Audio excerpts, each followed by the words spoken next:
Hey, Noah Wyka here for Wyka Tech Paintball. Today I'm going to be talking just a little bit about how to set up an AutoCocker.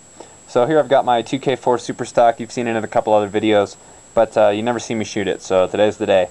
An AutoCocker essentially is a closed bolt, it's not an electro-pneumatic, it's a closed bolt pneumatic marker, as opposed to a blowback or something, meaning that it fires from this closed bolt position. I don't know if you can see down in there, but the bolt is closed.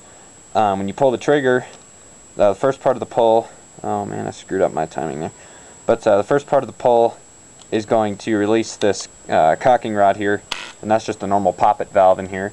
The second part of the trigger pull is going to actuate the three-way.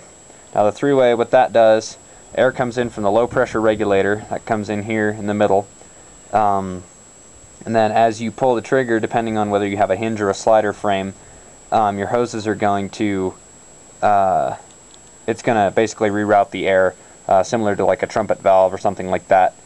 So when you pull the trigger, that releases this here, and that's going to fire. And then as you continue to pull the trigger, that's going to shunt the air to the front of the ram.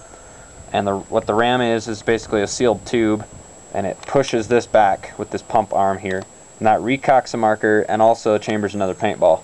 So it goes and comes back forward.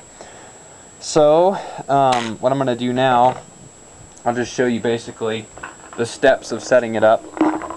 So what I like to do first, I always like to put the tank on because I've got an on-off ASA here, which these things are just so handy. I can air up and air down the marker whenever I want to. So I'm just going to put the tank on here.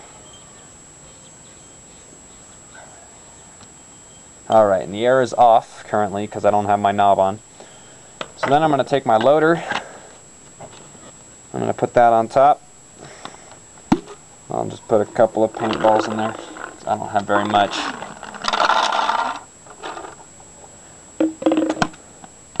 Okay, so before we air it up, what I'm going to do, I'm going to manually cycle it. So I grab, usually back here by the pull pin, I pull the whole back block back so the chamber's a paintball, and I push it back forward again.